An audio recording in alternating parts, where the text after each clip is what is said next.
Hey guys, I hope you are having a good day and welcome back to another Warzone video. In today's episode, we are going to talk about how to train Warzone. Have you ever wondered, man, like how do I get better at Warzone? How do I even practice Warzone? Is there some sort of training I can do to improve my game? Like what's the best way to work on my aim? How do I improve my game sense? How do I get better at positioning? Well, not to worry, today I'm going to show you how to train Warzone efficiently. I feel like it's super important to practice and work on your craft if you want to improve on that specific activity. For example, in sports, a lot of teams/individuals have training sessions to prepare for competition. They implement training scenarios and practice behind the scenes to work on specific skills to help them during matches. Personally, I like to follow the same philosophy with most things in life. If you want to get good at something, you just gotta put in the work. So in today's video, we are going to go over how to set up efficient training scenarios to help you get better at Warzone. We are going to talk about specific skills you need to work on and help you build your skill set to take your game to the next level. By the end of the video, you should have a good idea on what you need to work on, what skills you need to develop further. This will help you get more kills, improve your game sense, and overall have a better experience when playing Warzone. Without further ado, let's begin with the video. So this is how I set up my training scenarios. Once you get the idea though, you can cater it to your preference. I always encourage you to do what works for you and use this information as a guide. First thing you want to do is jump into a Plunder match. You don't want to field a squad. I'll explain this later. Now what you want to do is drop at the hotspots for Plunder. The best areas to drop are Boneyard, Storage, and Superstore. Best case scenario, there's also a buy station there at the hotspot where you are dropping, however, not super essential. These spots are really good to drop as there are a lot of players that respawn in these areas. That's what you want. The flow of gunfights is quite fluid. There's no crazy camping spots like downtown or hospital. The objective is to be in a high traffic area and to get into as much gunfights as possible. The reason why I solo squad/trio is due to how the respawn system works in Plunder. For example, I often go to Storage, which is a high traffic area, and fight it out.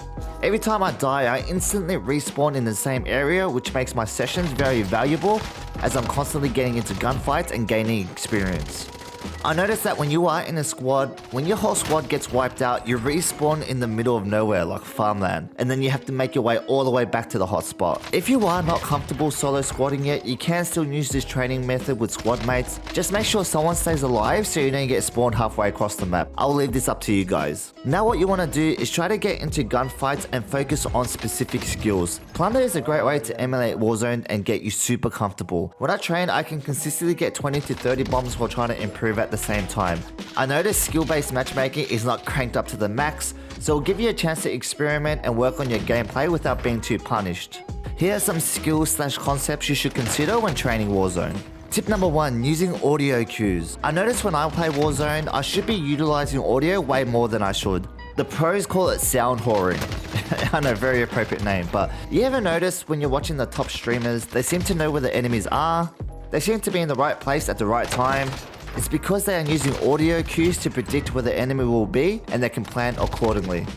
So when training, make sure you pay attention to audio cues and you'll be able to notice enemies pushing you or where enemies' positions are. So I'm going to give a really simple example of using audio cues when playing Warzone. So I get this guy right here, I use my heartbeat sensor to my advantage. I get some cover at this point and armor up.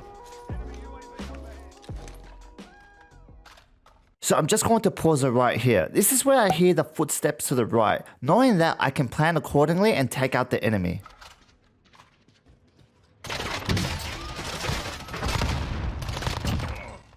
As you can see, using audio cues is super beneficial, so keep that in mind. Make sure you have a good headset as well so you can hear stuff around you. Tip number 2, train game sense. A good way to improve game sense in a short amount of time is getting into repetitions.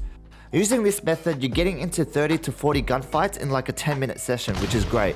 I want you guys to focus on positioning and trying to stay alive while getting high kills. Don't just go in blazing kamikaze style. Really try to use your game sense and work on getting good positions, attacking from different angles, repositioning when the enemy knows your location, having exit plans, and the list goes on. So it's really important to focus on your game sense and build the repetitions up. I'm going to break down a couple of simple examples of using game sense. I spot an enemy in front of me and get a couple shots in. I decide to reposition to get a different angle and try to catch the enemy by surprise. Right here, I spot the target and I have a pretty good position. He probably thinks I'm still in the same position where he saw me last. It's a natural reaction to check the last known position of the enemy. As you can see, I was able to reposition and gain a really good advantage here. So in this example, I get shot from the left here, and notice how there's a marker and it can tell you which direction you are being shot from. I don't just stay in the same place and I change position. Notice the marker is giving me a general direction of where the enemy is shooting me from.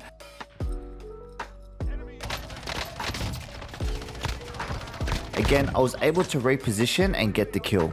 At this point, I get attacked from behind, so I try to use my audio cues mentioned in the previous tip. It's a little bit hard to hear the footsteps due to the plane, but I remember hearing his footsteps faintly and I take action accordingly.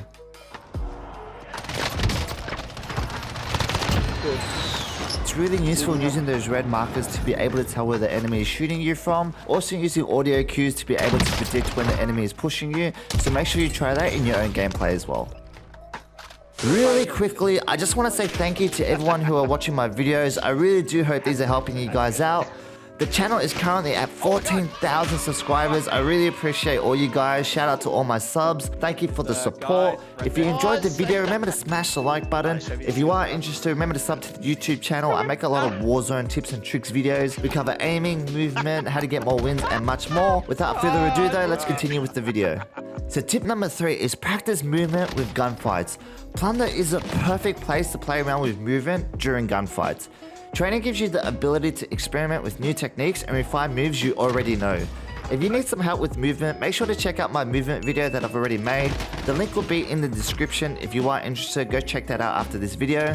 One thing I recently implemented into my movement game, which I thought is a good idea to share. When starting your bunny hop, you want the beginning animation to be within cover. Once the movement is in motion, that's when you want the enemy to be able to see you. I know it's not always applicable, but when starting the animation in cover and then going full torque when the enemy can see you, it's much harder for the enemy to track you. In this example, I spot this player right here. He kinda has high ground at the moment, so I decide to make a bunny hop play. I get into cover and then start my bunny hop animation. As mentioned before, I try to start my bunny hop motion in cover as I don't want the dead movement to be in front of the enemy. I managed to get the kill using the movement, but let's rewind that for a second. Notice how mid bunny hop the enemy is still looking at that corner. That's why it's super effective to utilize bunny hops out of cover to make yourself a harder target to hit and to eliminate the dead movement. Tip number 4 is writing down notes. When I'm training, I tend to write down my mistakes and what I did well that session just to imprint in my mind, okay, I did that really well, that seems to be working, keep doing that. Oh yeah, don't ever do that again, that was stupid. I tend to write down my mistakes more, to be honest, because I make them a lot. When you write it down, you just remind yourself, try not to repeat the same mistakes. For example, I would write down, too aggressive, remember to change your angles. When slide cancelling around corners, remember to shift back into cover while shooting. Try to track better when you're doing jump shots, etc. So yeah, you guys get the message. Those are some of the things I tend to work on. I actually do this a lot when playing Warzone matches. I try to write down my big mistakes and what I'm doing really well just to improve my game further. Tip number 5, avoiding tilt. Have you ever noticed when playing Warzone, you get slightly agitated and start making plays based on emotions? When you get down and your teammates are not there to back you up, you get a little bit angry and you just start getting tilted. Or you break armor on someone and you really want to get that kill and you have the fear of missing out and you end up making a really bad play.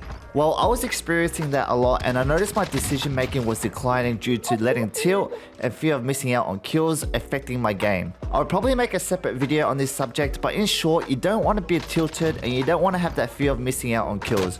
You want to play with good vibes and you want to play with emotional stability. You don't want to be too high in emotions or too low. You want to learn from your mistakes and focus on improving. I want you guys to use this training method and practice avoiding tilt. If you die, you die. It's fine. If you make a mistake, write it down and start again. So when training, try to get into a flow state. Try not to get too mad and let the good vibes flow and just try to improve from there. Just some final thoughts and some bonus quick tips. Remember to buy UAVs when possible, they last for ages in Plunder. Cold-blooded perk is a good option as you won't get shot by that annoying helicopter. I also noticed heartbeat sensors are super useful when tracking down enemies. Remember to focus on tracking targets when shooting, so pretty much after your first bullet hits, you don't want to miss another bullet. Sounds a bit difficult, but remember to keep this in mind when training. I guarantee you'll get more kills this way.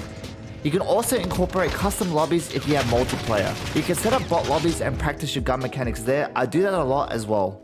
I know training is not for everyone. I recommend putting your own spin on it, do what works for you, maybe use Plunder matches to warm up, or use these scenarios to get used to the new guns coming out. Hopefully this guide will point you in the right direction. Most important thing, trying to improve at Warzone should be a fun experience. The little steps are important. Getting better at specific concepts / mechanics can be super rewarding when you put in the effort. Well, I do hope you enjoyed that video. Remember to smash the like button if you did, and sub to the YouTube channel if you are interested for more Warzone videos.